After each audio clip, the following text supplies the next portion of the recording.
Welcome to the GSMC Financial News Podcast, the show that delves into the ups and downs of the stock market, changes in the economy, and news from the worlds of real estate and technology. From breaking news on the New York Stock Exchange, NASDAQ, or the overseas market, to updates on the bond market, if there's money to be made, we've got you covered.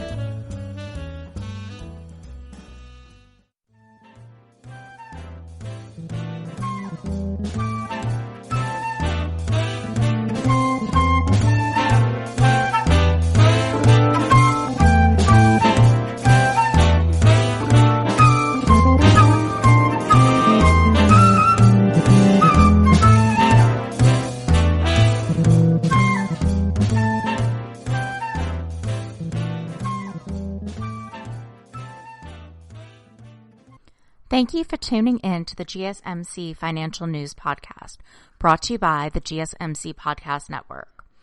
I'm your host, Virginia Lucci, coming at you live from my house in the capital of dreams, Montgomery, Alabama. Today, we'll be covering the word on the street and what we're looking forward to this week on Wall Street.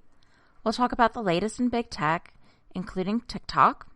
Then we're going to get into the emergence of commercial space travel. And as always, we're going to end with my top 10. Today, we'll discuss the best dividend aristocrat stocks. Before we go any further, I'm going to give you my normal disclaimer. I am not providing legal or financial advice. This show is for entertainment purposes only. Don't come at me. The economy is changing by the second. As always, if you have questions, visit an attorney or financial professional for advice tailored to your needs. All right, let's get to it. Starting off with our Wall Street Week in Review. The week opened on Monday to start August, or as I'm calling it, Jumanji Level 8. The Dow, the S&P, and the NASDAQ are all up midday on Monday as economic stimulus debates between Republicans and Democrats continue. Speculative companies in the stock market are also surging, signaling faith in an economic turnaround. Gold is rallying, which is a time-honored sign of gloom. And then there's the dollar, which had its worst month in a decade. Are we looking for another volatile week? Maybe, maybe not. Monday has not proven to be surprising, and everything is going as predicted. So what are we looking forward to this week? Apple reported an excellent earnings report on Thursday and announced it's splitting its stock for the first time since 2014. The stock rose higher following reports that the tech giant had brought MobiWave, a Montreal startup with technology that can transform iPhones into mobile payment terminals for about $100 million. Microsoft, the software behemoth, confirmed that it would continue to negotiate with ByteDance to explore the purchase of its popular social media platform TikTok in the United States. More on that later in the pod. ADT shares soared after the Boca Raton, Florida provider of security system said that it and Alphabet's Google partner on a new line of smart home security devices, software, and services. As part of the deal, the Mountain View, California internet search, advertising, and tech giant will invest $450 million for a 6.6% stake in ADT.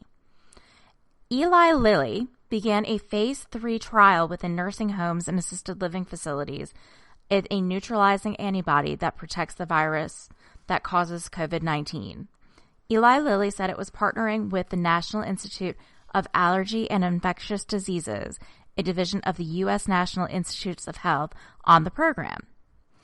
Immunist Anthony Fauci directs the NIAID. In other news, and surprising absolutely no one, Clorox Company posts stronger than expected fourth quarter earnings Monday, thanks to a surge in cleaning product sales triggered by the global coronavirus pandemic. Clorox said earnings for the 3 months ending in June, the group's fiscal fourth quarter, were pegged at $2.41 per share, a 28.1% increase from the same period last year, and firmly ahead of the street consensus forecast of $1.99 per share. Group revenues, Clorox said, rose 22% to $1.983 billion, and again beat analyst forecasts of $1.85 billion tally. Sales from Clorox Health and Wellness Division, which includes cleaning and professional products as well as vitamins and supplements, rose 33% to $805 million, the company said, around double the gains seen in the group's household and lifestyle union. Hopefully, at some point in the near future, I'll be able to buy some Clorox wipes at my local Publix. So get on it, Clorox. Starbucks thinks it lost a casual $3.1 billion in sales while you were making 30-cent work-from-home iced coffees. From mid-March to mid-April, U.S. Starbucks locations were Corona closed, eventually transitioning to drive-through and delivery only. Your non-existent lunch break Starbucks run plunged sales by 40% for the quarter. But Starbucks thinks its future is sweeter, so it raised its earning outlook for this quarter. Caffeinated investors shrugged off the loss and bumped the stock. I'll personally say I've not been to Starbucks, even though it's one of my favorite places on the planet since the pandemic started. So let's keep an eye on Starbucks, see where it goes. Meanwhile, the expiration of emergency unemployment benefits, valued at around $18 billion, has markets looking to Congress for a follow-up stimulus package, but weekend talks passed without a deal. Lawmakers on Capitol Hill carried talks on a new stimulus package into the weekend Saturday, and while both sides hailed good progress from the meetings, Republicans and Democrats are still at least $1 trillion apart on their proposed bills. Unemployment assistance, which was set at $600 per week in March, recently ended, and the White House is looking to reduce that figure to $200 a week. Democrats want to keep the amount at $600. According to White House Chief of Staff Mark Meadows, "I'm not optimistic there will be a solution in the very near term," he said to Face the Nation.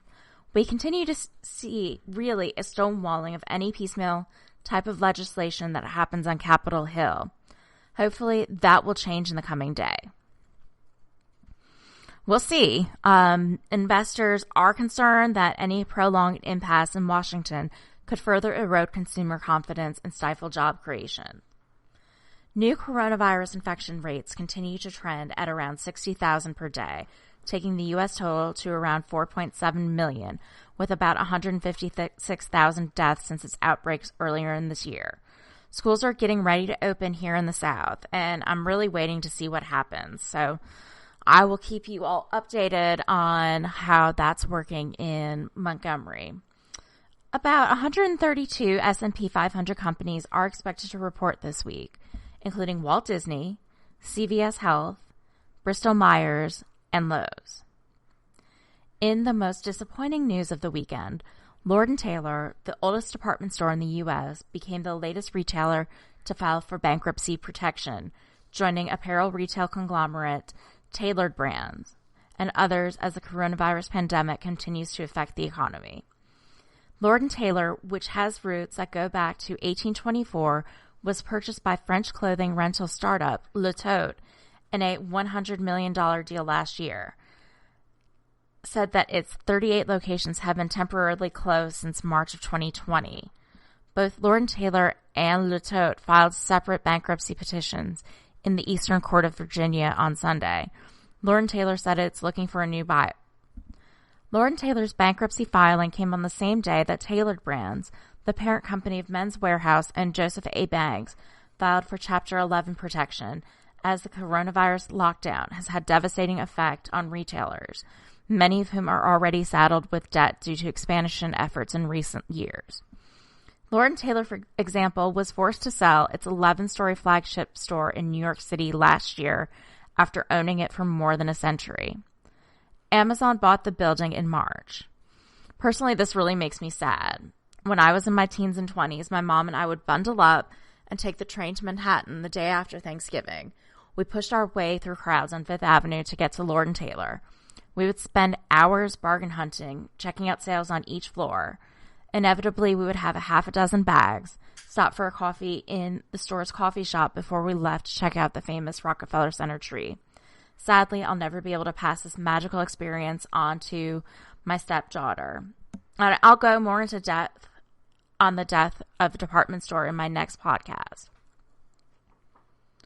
Pivoting a little bit, I want to take a look at the effects of the Fed meeting and how that's going to look on the street. Because markets can't stop thinking about the Fed not thinking about hiking. Gold is rallying. Does that mean that the dollar is in trouble? is that inflation or deflation. First, a quick definition. Inflation is an increase in the general level of prices for goods and services throughout the economy over time. On the other hand, deflation is a broad decrease in prices. During a recession, like the one resulting from COVID-19 related lockdowns, money can stop flowing through the economy for many reasons. In such instances, inflation often slows, sometimes even shifting to deflation.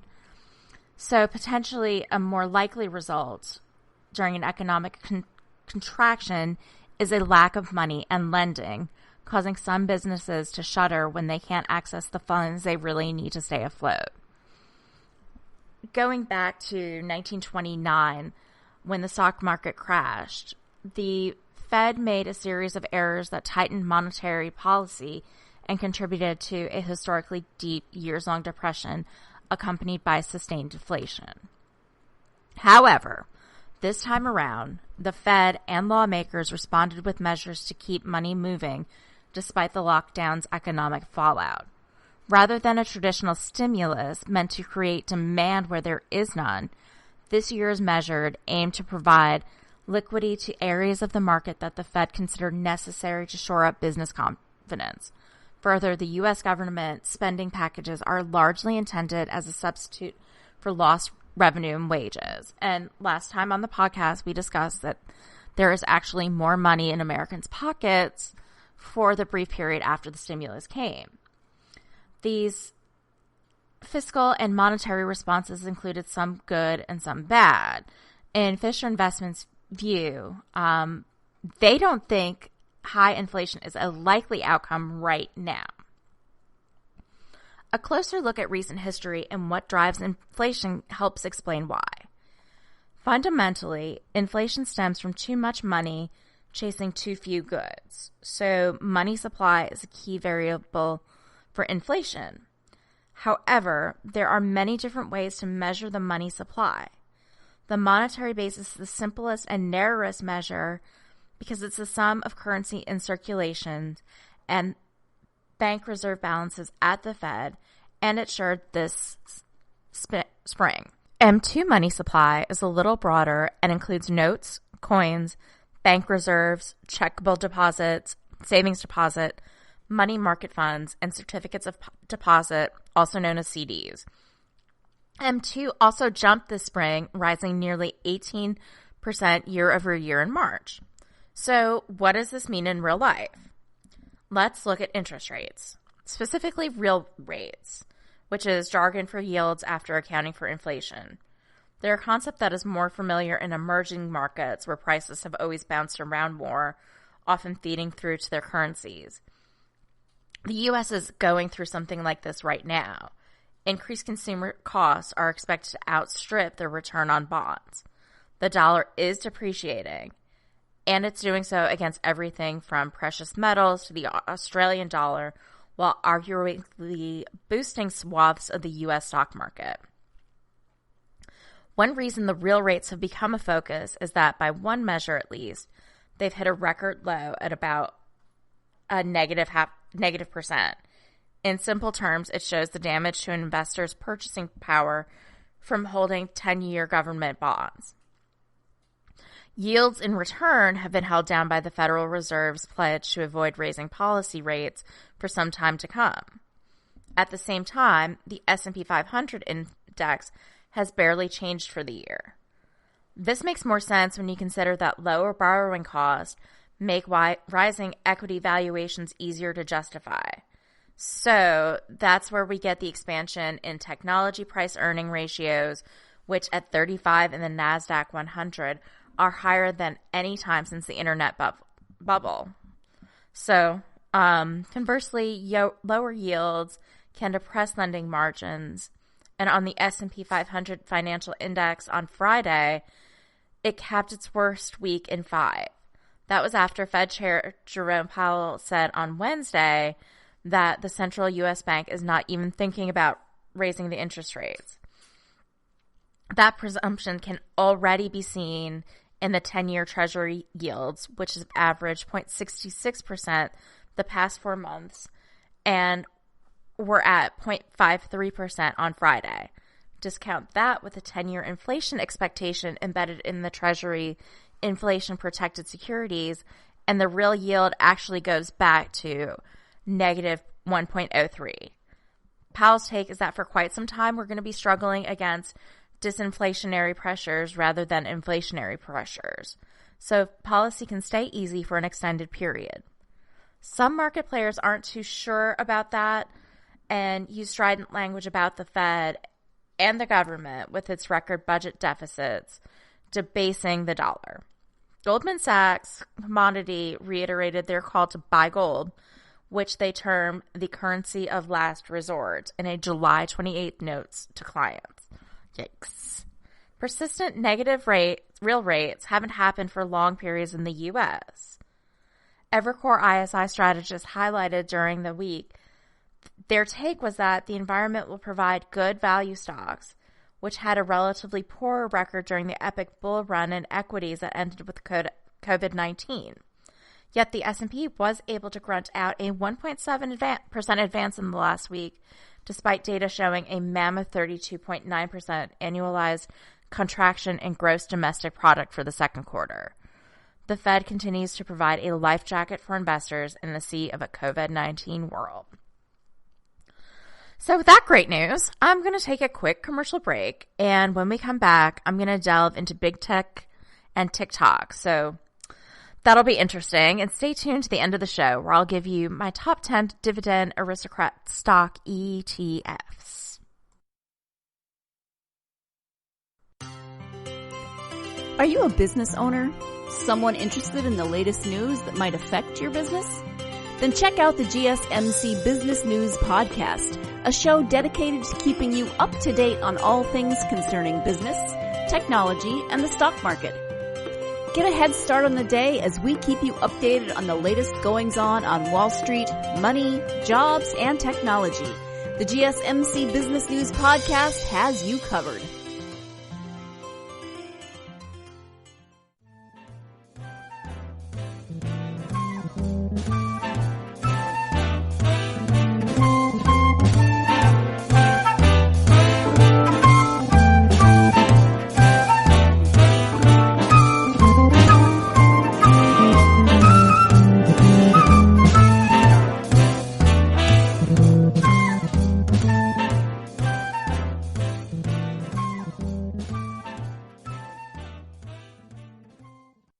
Welcome back. In our last segment, we learned that Apple, Microsoft, and Google are among my stocks to watch this week. Let's take a closer look and find out why. The stock market will hit new highs within months, with strong earnings reports from other big tech FANG stocks on Thursday, coupled with the ongoing reopening of the U.S. economy. Earnings visibility is set to increase. That will help drive the stock market to a new all-time high later this year, according to Fundstrat's Tom Lee. Investors should prepare for new all-time highs in the stock market and have exposure to both the FANG stocks and the so-called epicenter stocks, or companies that were hardest hit by the COVID-19 pandemic. Thursday's incredible earnings reports from Facebook, Amazon, Apple, and Google parent company Alphabet, coupled with the ongoing reopening of the U.S. economy, set the stock market up well for the rest of the year.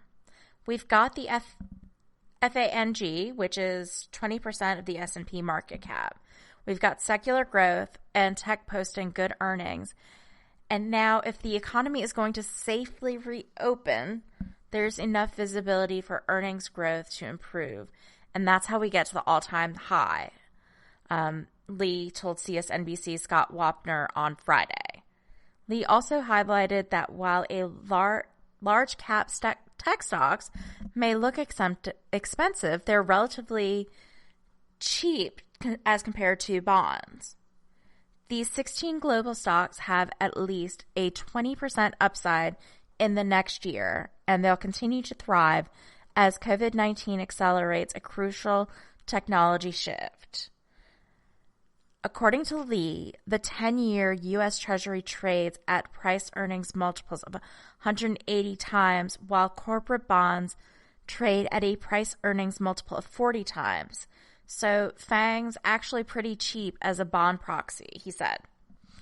So this is just one opinion, but I happen to agree with this opinion and agree with his advice to continue holding exposure to FANG and other secular growth stocks.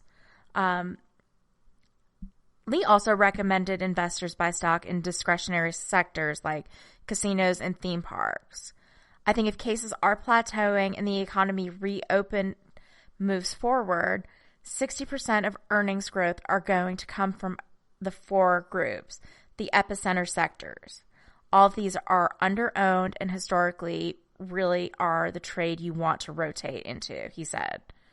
And this reminds me about all of the hits that the cruise industry took and the theme park industry took, and with Disney set to report later this week, I think this may be a good time for investors to really look at those stocks again. They're going to be low, so you may be able to purchase something that inevitably is going to come back. Lee said investors should be buying epicenter stocks because investors have very little exposure to them, as they make up 25% of the S&P 500. Lee added that many investors are ignoring an upcoming binary event that has a high probability of success: a breakthrough in the development of a treatment or a vaccine for COVID-19. It's inevitable that we are going to find a vaccine or treatment for COVID. So again, these things are going to cycle back into existence. If that happens, expect consumers to become less fearful and feel more comfortable going out and spending, going on vacations, going to theme parks, going to casinos, and investors to rotate out of growth and into epicenter stocks. Apple announced its best fiscal third quarter ever. Sales jumped 11% despite closed stores, and they took home $11 billion in profit, enough to buy the entire company Lyft and leave a $2 billion tip. Apple's upcoming stock split will be its fifth since going public. The tech company split its stock on a 2-for-1 basis in 1987, 2000, and 2005. Then it split its stock on a 7-for-1 basis on 2014. Its 2020 split will occur on a 4-to-1 basis, meaning every investor will receive 4 shares for every one they own. Those shares will each be equal to 1/4 of the value of the former share. Apple's 2020 4-for-1 stock split will occur on August 28th. The reason for the stock split? To make the stock available to a large base of shareholders, Apple says. As popular as Apple's stock is among investors, the chart is an eye-opener in that Apple has significantly underperformed shares of Amazon, Alphabet, and Facebook. Apple reported a blowout earning in spite of the pandemic. Apple stock is really flying high. Then on Friday, Apple shares soared to 10% to make it the world's most valuable company. Amazon was expected to report a great earnings as it became a quintessential utility for consumers during the pandemic. I don't even want to tell you how many things I've ordered from Amazon since the pandemic began. Unsurprisingly, Apple outdid its most estimates. So, big tech is where it's at, right? Well, as Lee Corso says, not so fast, my friend. Companies slashed spendings on ads since you weren't buying anything besides hand sanitizer. That Kylie Lip Kit Insta ad does nothing when you're in sweats at home or in a mask at TJ's. U.S. ad spend will decline by 25% this year, according to some forecast. Small ad-reliant companies like local newspapers are really suffering the most, but big tech is feeling it too. In what I'm calling the adpocalypse 2020, results are in, and investors held their breath as 4 big ad-reliant platforms reported earnings. Some fared better than others. We're going to take the 4 best from worst to best. On number 4, Twitter. Twitter's ad sales plunged a disappointing 23% despite strong user growth and more people to show ads to.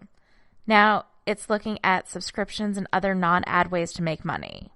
At number 3, we have Google, which makes 70% of its revenue from ads, had its first sales decline ever. Ad sales for core Google search plopped 10%. Even Google itself cut marketing spending by half.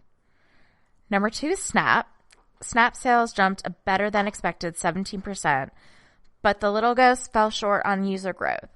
Compare that to the 44% sales growth it notched in its non-corona first quarter. And number 1 is Facebook. Facebook's sales jumped an expectation-beating 11%. While investors were pleasantly surprised, that's much slower than Facebook's average quarterly growth of 25%.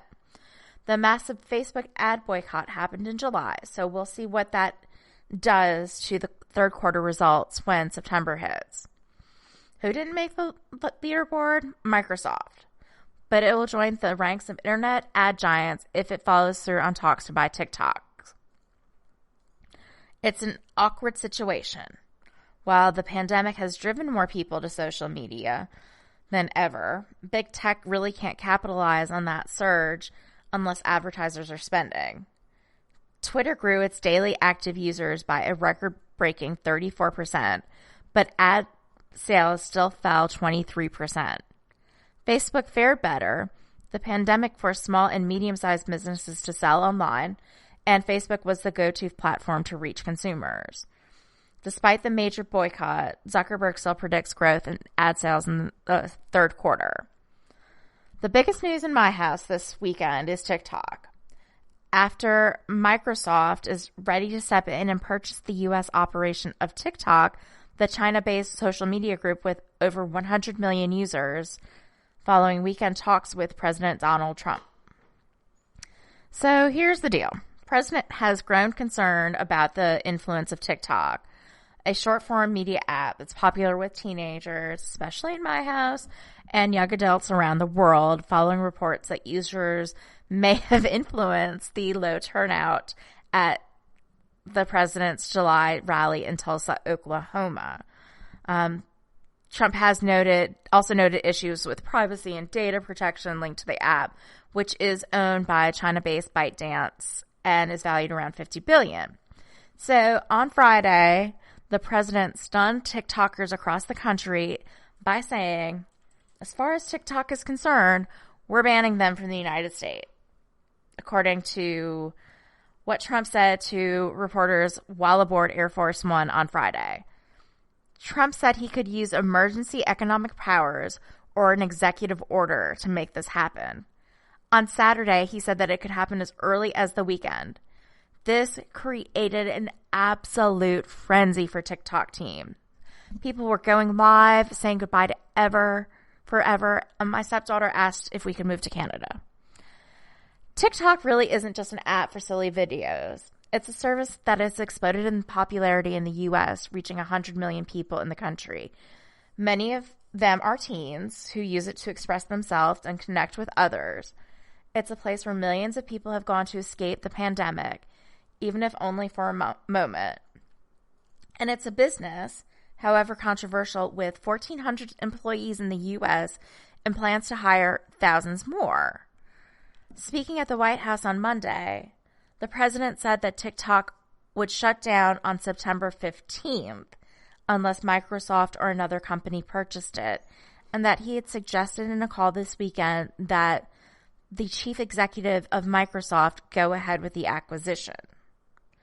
So basically, the president wants Microsoft to purchase the app and take it out of Chinese control. According to the president, it can't be controlled for security reasons by China, adding that he did not mind if Microsoft or another very secure, very American company bought it instead.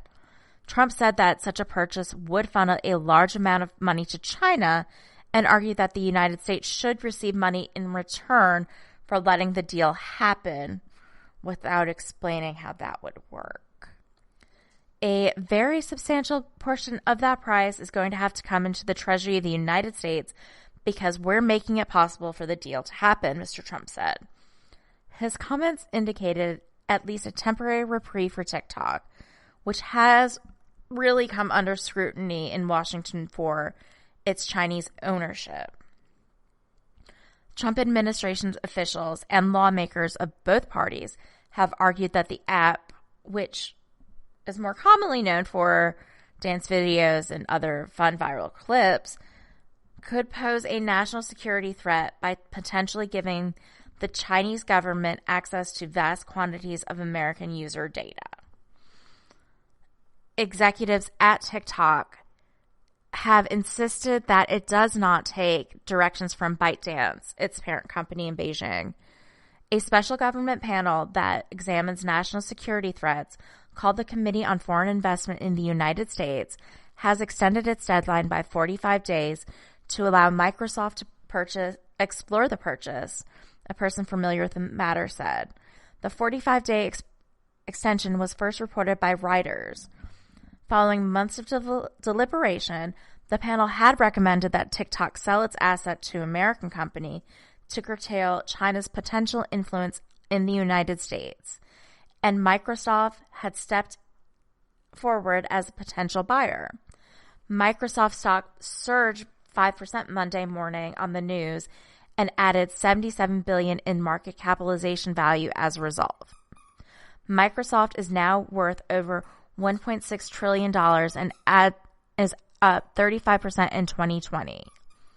In 2016, Microsoft acquired LinkedIn for $26.2 billion, its largest acquisition to date. On that note, we are going to take another commercial break, and when we come back, we're going to discuss the next phase in private space travel. Get your tang ready. And if you don't get that reference, you can probably Google it, or you can see if there's a TikTok video on this. So Google is your friends, kids. If you stay until the end of the show, we're going to talk about my top 10 dividend aristocrat ETFs. And we'll also give you a quick rundown on what exactly a dividend aristocrat is and a ETF is. So stay around to the end of the pod, and I'm sure you'll be glad that you did. Tired of searching the vast jungle of podcasts? Now listen close and hear this out. There's a podcast network that covers just about everything that you've been searching. Hey! The Golden State Media Concepts Podcast Network is here. Nothing less than a podcast bliss with endless hours of podcast coverage. From news, sports, music, fashion, cooking, entertainment, fantasy, football, and so much more. So stop lurking around and go straight out to the Golden State Media Concepts Podcast Network. Guaranteed to fill that podcast itch. Whatever it may be. Visit us at www.gsmcpodcast.com. Follow us on Facebook and Twitter, and download us on iTunes, SoundCloud, and Google Play.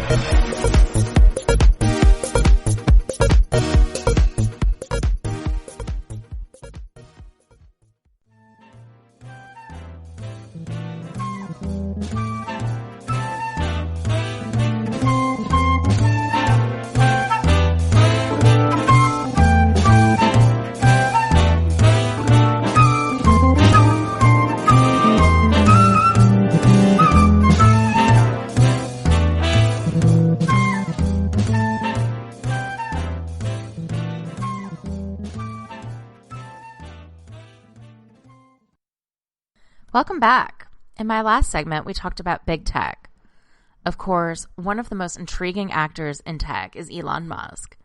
He's an odd fellow, doesn't know how to name his kids, but I think he's really a visionary. And his latest vision is allowing commercial space travel. And I think he might make it happen. As a child, I've been obsessed with the possibility of traveling to space. So this actually may happen for regular people like me.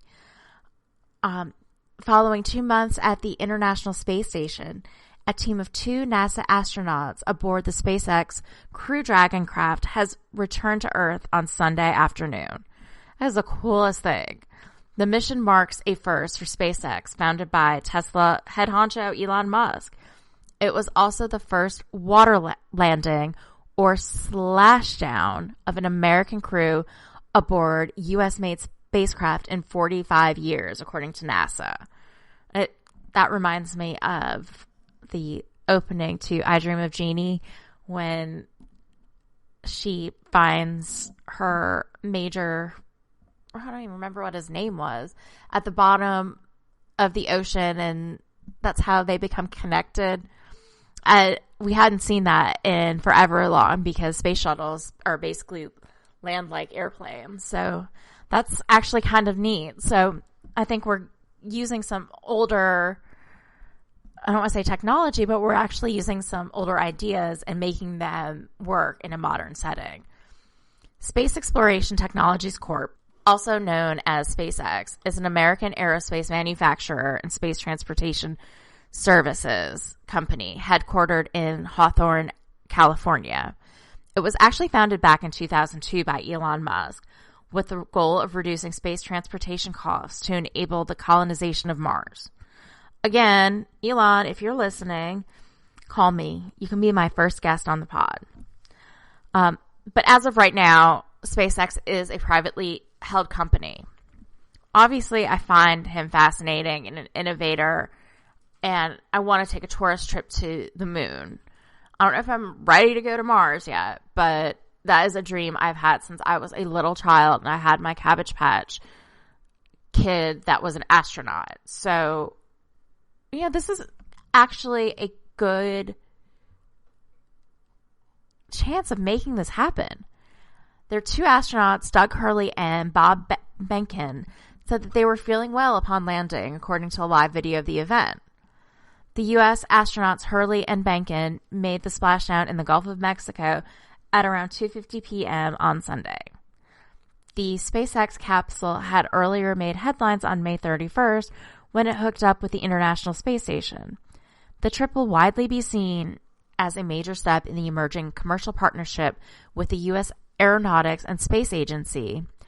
Known as Demo 2, the mission represented the first time Elon Musk's company has sent astronauts to space, making SpaceX the first private company to send people to orbit, a feat only previously achieved by government superpowers.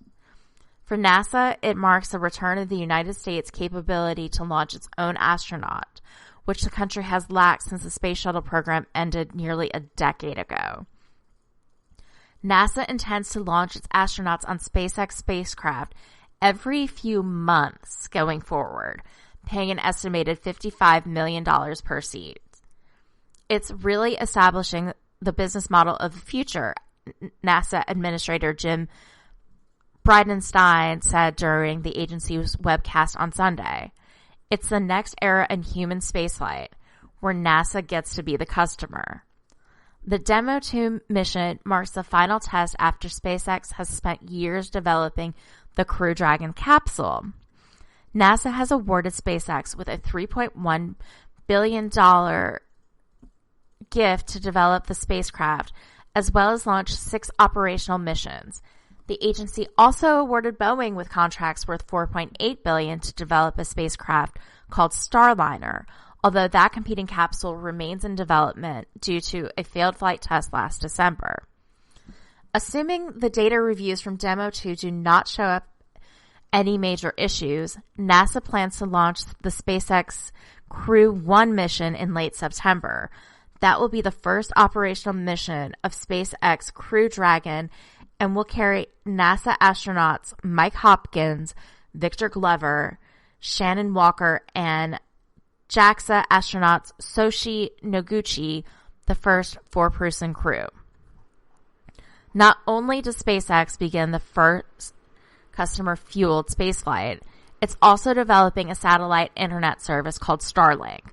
SpaceX said Starlink, its beginner satellite internet service, has already seen extraordinary demand from potential customers, with nearly 700,000 individuals across the United States indicating that they are interested in the company's coming service. Due to the greater than expected interest, SpaceX filed a request with the Federal Communications Commission on Friday asking to increase the number of authorized user terminals to 5 million from 1 million. User terminals are the devices consumers would use to connect to the satellite's internet network. The request comes about a month and a half after SpaceX updated its Starlink website to allow potential customers to get updates on Starlink news and service availability in your area. Registering one's interest in Starlink's service meant simply submitting an email address and postal address with no fee required to receive updates. Starlink is really the company's ambitious plan to build an interconnected network of about 12,000 small satellites to beam high-speed internet anywhere in the world. To date, SpaceX has launched more than 500 Starlink satellites. In addition to getting satellites in orbit, SpaceX will need to build a vast system of ground stations and affordable user terminals if it's going to connect consumers directly to the network. SpaceX is beginning a private beta test of Starlink service this summer, which is said will be followed by public beta testing. Elon Musk's company told the FCC that Starlink will begin offering commercial service in the northern United States and Southern California before the end of the year, and then will rapidly expand to near global coverage of the populated world in 2021. I mean, this is an amazing speed. And it's just so impressive that they've been able to make these leaps within such a short period of time. Musk has touted Starlink's internet speed as rivaling existing Earthbound services, saying in March that the network will have latency below 20 milliseconds, so somebody could play a fast response video game at a competitive level. The satellite networks is an ambitious endeavor. As SpaceX President Gwynne Shotwell was previously said, it will cost the company about $10 billion or more to build the Starlink network. The company has steadily raised funding from private investors in the past several years, most recently valuing SpaceX at $44 billion. If Starlink succeeds, however, SpaceX has told investors that the satellite internet business is targeting $1 trillion total addressable market. Morgan Stanley recently said that if Starlink is more successful than expected, SpaceX valuation could reach as high as $175 billion in the most optimistic case scenario. SpaceX appears to have no interest in going public, but management has in the past discussed eventually spinning off its planned Starlink network as a publicly traded entity. Starlink in the coming years plans to launch 12,000 small low-orbiting satellites that can beam internet services to areas that are hard to reach by terrestrial offerings. They aren't really the first to try this plan. Viasat and EchoStar's Hughes network systems currently offer satellite internet with various levels of success. Starlink is one of a number of next-generation companies that want to use an armada of small, inexpensive satellites instead of a couple of larger, more complex ones to provide service. SpaceX in the past has predicted Starlink could generate upwards of $30 billion in annual sales by 2025, though that appears to just be based on assuming that all 12,000 satellites are utilized at maximum capacity. It could be a challenge to get those sales numbers, especially if the pandemic continues. The businesses will have to compete against incumbent satellite vendors, similar efforts funded by Amazon.com and others, traditional Earth-based providers, and new technologies including 5G wireless networking technology that could solve the same problems without the cost and complexity of going to space. In the meantime, the Starlink launches are providing a steady stream of business for SpaceX and helping advance the company's goal of establishing a space-based communications network that could be used in future efforts to get to the moon and beyond. But as a standalone business, Starlink really has a lot to prove. SpaceX has conceded in bringing down launch costs for government and commercial operators and has put pressures on incumbents, including ULA and Northrop. The real money in space comes from the manufacture of satellites, probes, and other objects designed to fly through space, and specifically the high-tech sectors and electronics on those objects, and not the rockets that get them there. So that's really a tough business to break into, especially since many of the launches are shrouded intelligence efforts that require employees with clearances, and at least for now, left largely to defense companies with strong ties to the Pentagon. So a lot of this is top secret work that may not be reflected on the street. Like I said, SpaceX is still a privately held company, but even if SpaceX isn't publicly traded, there are some options for investors who really want to buy into the new space race. Here's a look at some of the options available to those who are interested. There aren't a lot of large publicly traded companies focused solely on space, but there are a few options. Virgin Galactic, which is Richard Branson's space tourism venture, went public last year and has been primarily publicly traded beneficiary of SpaceX's recent success. Virgin Galactic has yet to launch a human into space, and the company is very much in its development phase. Virgin Galactic generated just $238,000 in revenue in the first quarter, but it can boast a reservation list of more than 1,000 people who have signed up to eventually pay $250,000 to briefly go into space. The company hopes to begin service this year and believes that with repetition, it can bring down the cost of its launches and become profitable, with the caveat that Corona may have delayed some production. There is an entire reservation list. If the list is converted into full-paying customers, the money raised wouldn't go much further than covering the $200 million Virgin Galactic burned through in 2019. Monday, it announced that it has a new agreement with Rolls-Royce Holdings to collaborate on a high-speed aircraft. Rolls-Royce was the maker of engines for the Concorde commercial supersonic jet that ceased operation in 2003. The concept for the latest aircraft is for it to take off and land similar to commercial airplanes using existing airport infrastructure. The company envisions using it for multiple scenarios, including long-distance passenger routes. That would actually fulfill another dream I have had since childhood, to fly on a Concorde jet. So let's keep our fingers crossed that actually happens. Another option is Maxar Technologies, which is focused on satellites, digital imagery, and analytic tools. The company is a roll-up of a number of smaller satellite providers, perhaps best known as the source of many of the satellite images used by Alphabet's Google Maps production, but it gets most of its revenue from government and commercial customers. Finally, Aerojet Rocketdyne is focused on providing the rocket engines needed to get astronauts and satellites into orbit and beyond. All of the space pure plays tend to be smaller, niche companies. According to the Motley Fool, there's a reason for that. Space, by its nature, is risky and expensive. SpaceX has experienced a number of high-profile mishaps on its way to getting an astronaut into orbit. Testing and failure are parts of the development process, and that can be harder for smaller companies to manage and finance.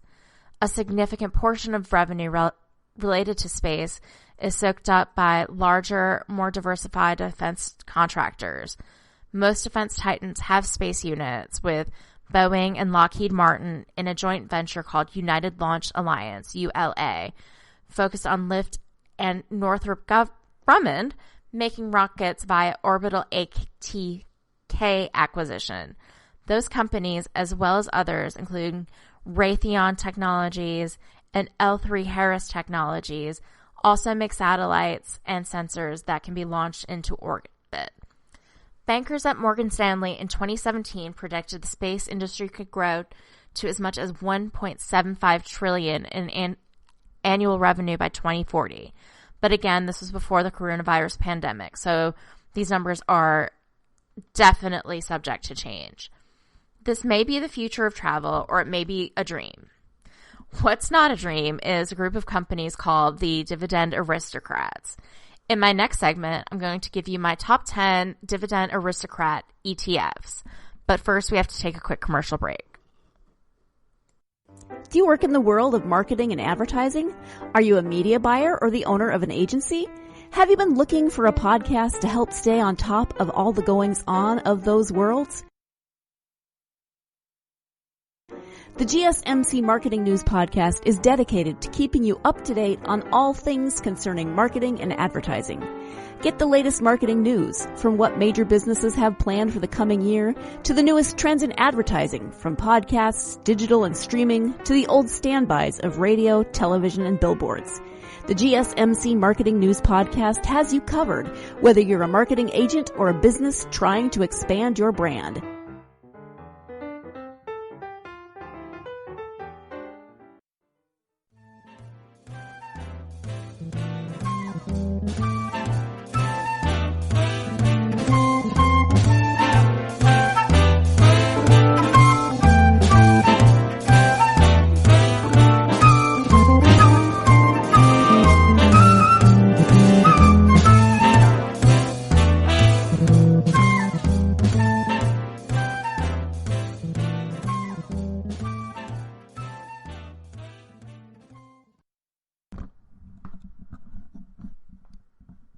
And we're back. In the last segment, we talked about one of the most volatile areas of the stock market. So I thought I'd finish the show with something for my more risk-averse listeners.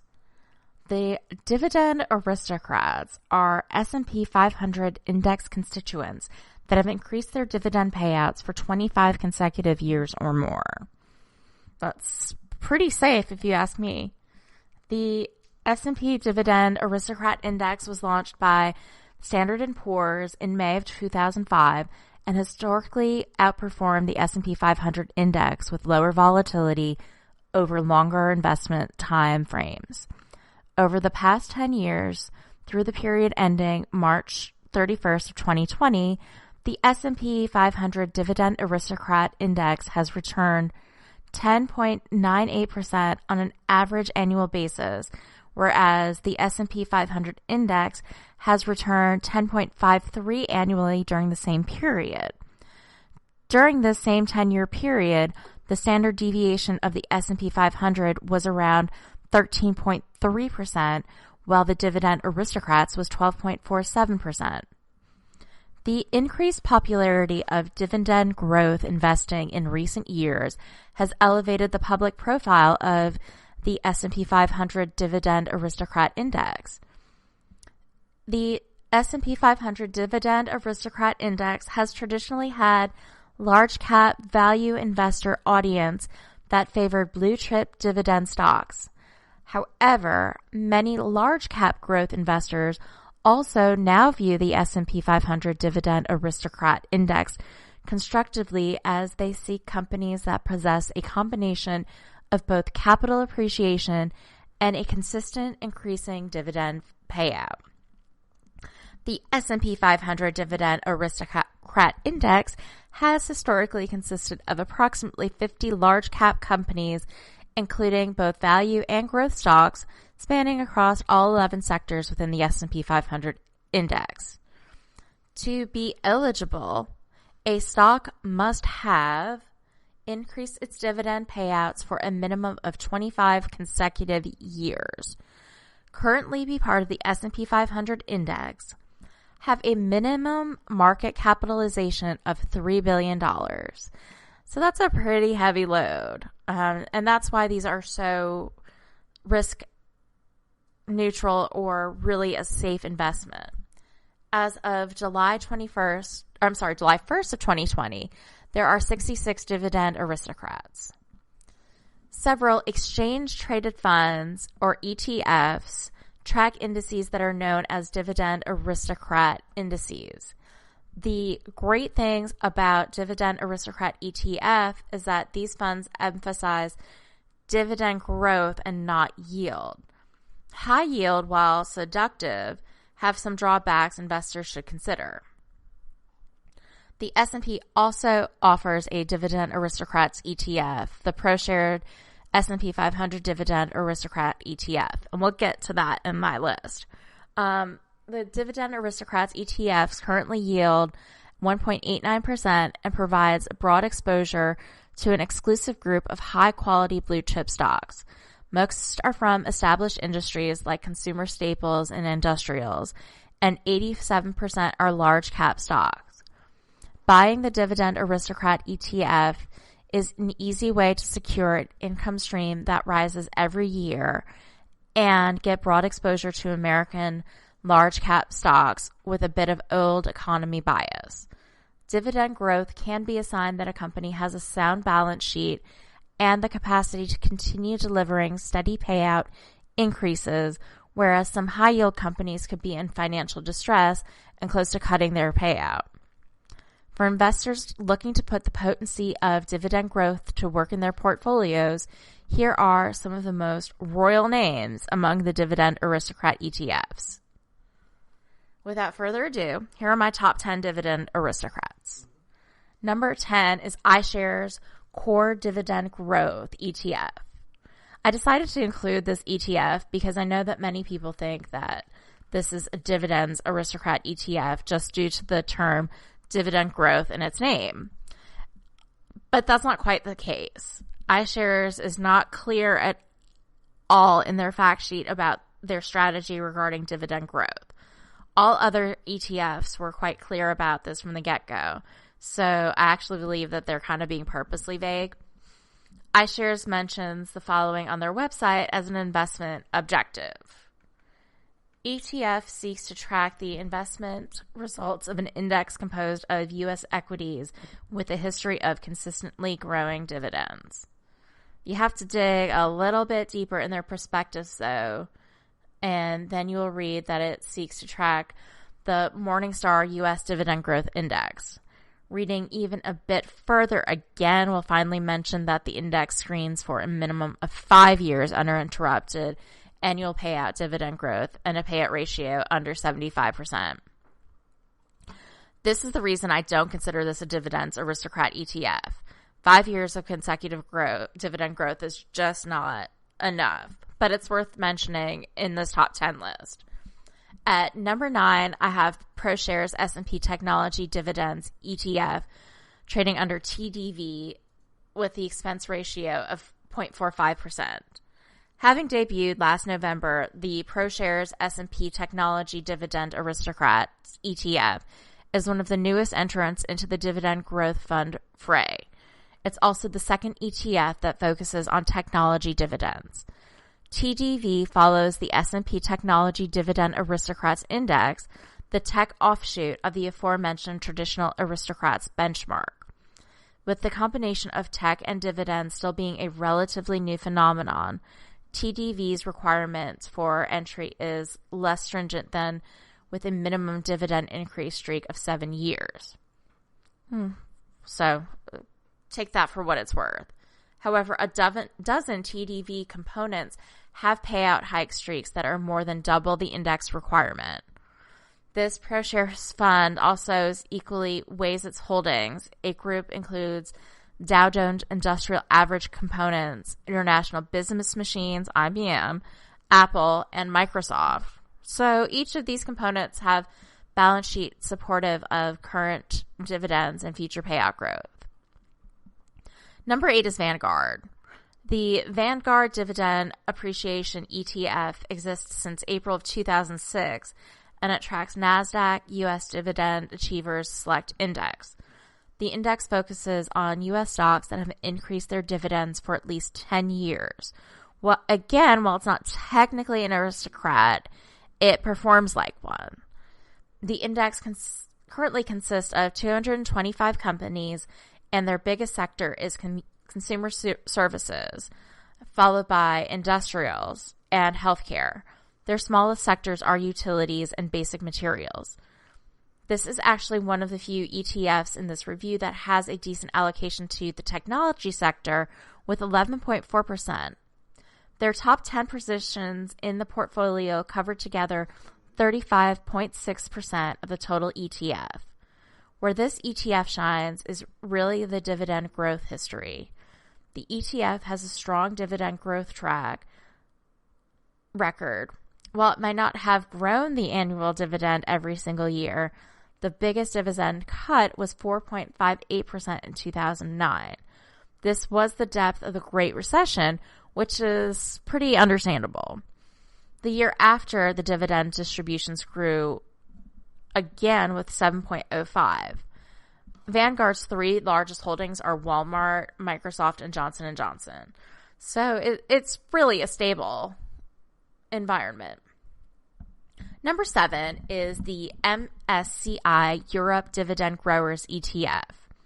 The MSCI Europe Dividend Growers ETF exists since 2015 and is the EU equivalent of the Dividends Aristocrats ETF, which we'll get to later. The index is a composition of at least 25 European companies that have increased their dividends for at least 10 years. This means that these companies haven't necessarily proven to have resilience during the recession, as the Great Recession happened before 2015. This is also an equally weighted ETF, and it limits its exposure to any sector to no more than 30%. There's no position over 3.5%, and there's no position under 2.5%. It is a smaller ETF, and it compares to the U.S. equivalent because it only consists of 35 holdings. I consider this, again, to be a very well-diversified index. The ETF is currently trading at an average price to earnings of 19% and currently yields 2.27%. Again, nothing to get excited about, and the performance of this index has overall been very poor. It has really not gained or lost anything since 2015. The same applies to its dividend history. This really gets problematic because the ETF name suggests to buyers that you may expect to see a growing dividend. So buyer beware. At number 6, I have SPDR, the S&P Euro Dividend Aristocrat UCITS ETF, has more stability than the other European on this list. The SPDR S&P Euro Dividend Aristocrats ETF exists since 2012 and is a composition of 40 highest yielding European dividend paying companies that have increased or maintained their dividends for at least 10 years. The index currently consists of 39 companies, and their biggest sectors are utilities and industrials, while their smallest sector is technology. Their top 10 positions in the portfolio cover together 44.65% of the total index. In my opinion, this ETF index could also improve on the sector diversification, and I would prefer to see more allocation towards the information technology, consumer staples, and healthcare sectors. The ETF yields 3.68% based on trailing 12 months distributions, which is high compared to other ETFs listed in this post. The dividend growth history is not that strong. The ETF distributes only 8.8% more in annual dividends compared to 2013. The dividend distributions are relatively flat with minor ups and downs during the years. The ETF grew approximately 33% since its inception, so it's doing well than our last one. This is definitely not a lot if we take into consideration that we experience one of the largest bull markets in history from our perspective, but it's better than its closest competitor. And this is an ETF with European stocks, and it outperformed the Euro Stocks 50 index with a 5% growth. Number 5 is SIBO Vest S&P 500 Dividend Aristocrats Target Income ETF. Say that one 10 times fast. This ETF tracks the price and yield performance before fees and expenses of the SIBO S&P 500 Dividend Aristocrats Target Income Monthly Series. Conventional income investors generally must choose between high dividend stocks that historically have delivered lower total returns with higher volatility and companies with lower dividend yields with steady dividend increases that deliver higher than average total returns and lower volatility. K&G aims to eliminate this apparent dilemma by selecting the higher quality dividend grower stocks and selling call options on some of the stock's holdings to generate additional income. The fund seeks the additional income from options premiums by converting a portion of each stock's potential growth into current income. To execute this strategy, the fund's managers compare the stock's portfolio dividend-generated income to the overall income and seek to bridge any gaps with call option premium on a portion of each holding. While limited to a maximum of 20% each holding, the share of holdings against which the fund's solid call options generally range from 8 to 11%. The average term of each call option is 1 month. Number 4 is SPDR S&P Global Dividend ETF. Expense ratio 0.4%. The SPDR S&P Global Dividend ETF may well be the most overlooked of the Dividend Aristocrat ETF, but it's one of the premier avenues for applying the Aristocrat methodology to ex-U.S. stocks in concert with domestic equities.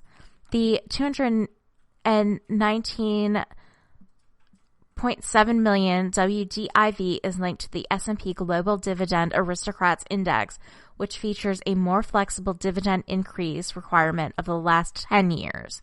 That gives the fund a roster of almost 100 components. Its roster is pretty good when you consider that it represents 19 countries.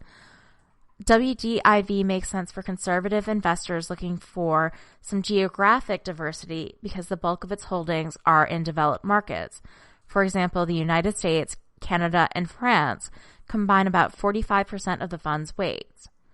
WDIV yields a stout 4.455%, or nearly 200 basis points more than the MSCI All-Country World Index. None of the holdings exceed a weight of 2.3%. At number 3, we have ProShares S&P Mid-Cap 400 Dividend Aristocrats ETF. Call sign is REGL. Many investors tend to focus on large cap stocks when it comes to dividend, but with the right methodology, quality income can be derived from smaller companies. The ProShare S&P Mid-Cap 400 Dividend Aristocrats ETF can give you that.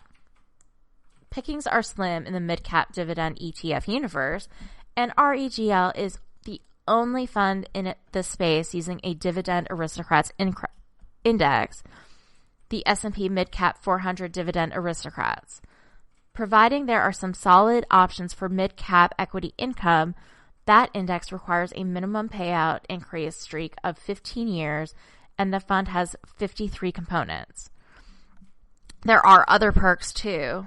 As a group, REGL's holdings generally have had stable earnings, solid fundamentals, and strong histories of profit and growth, ProShares website states.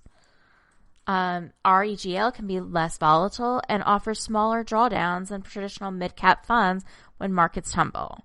Financial services, industrial, and utility stock combine for 60% of the REGL roster. At number 2, I've got the SPDR S&P Dividend ETF. This ETF tracks the performance of the S&P High Yield Dividend Aristocrat Index. As of December of 2018, the fund had $15.7 billion of total assets spreading across 111 individual holdings.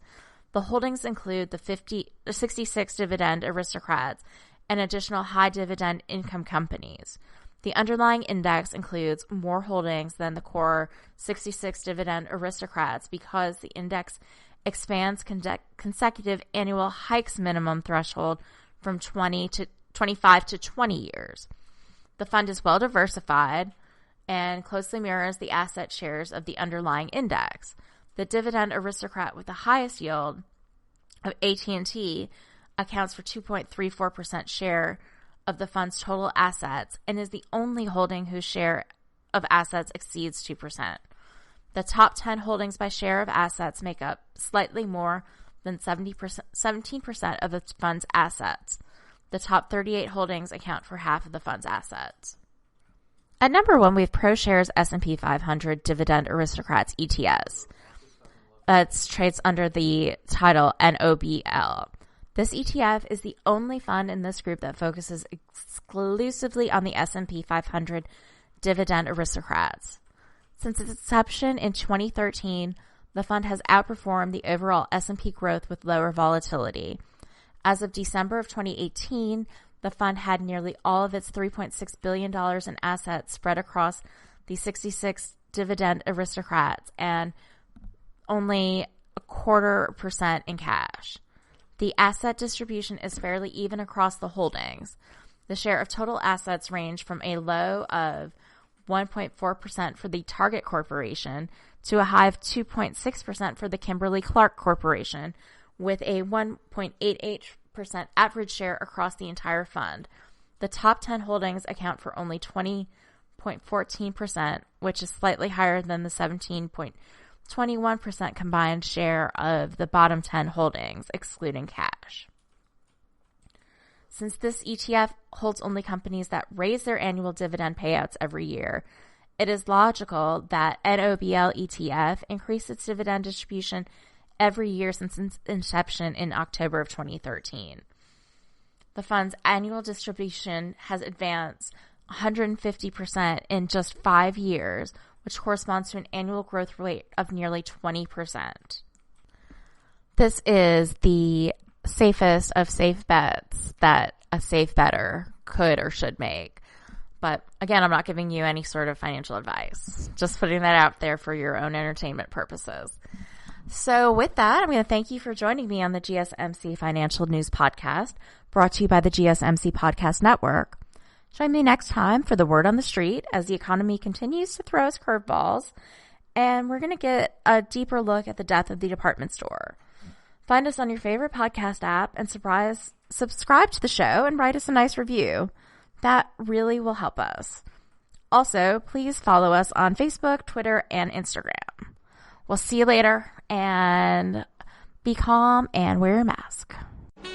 You've been listening to the GSMC Financial News Podcast, part of the GSMC Podcast Network. You can find this show and others like it at www.gsmcpodcast.com. Download our podcasts on Apple Podcasts, Stitcher, SoundCloud, and Google Play. Just type GSMC into your favorite podcast app to find all of the shows from the GSMC Podcast Network. From movies to music, from sports to entertainment, from business news to weird news. Please subscribe to the podcast and follow us on Twitter and Facebook. Thank you, and we hope you've enjoyed today's podcast.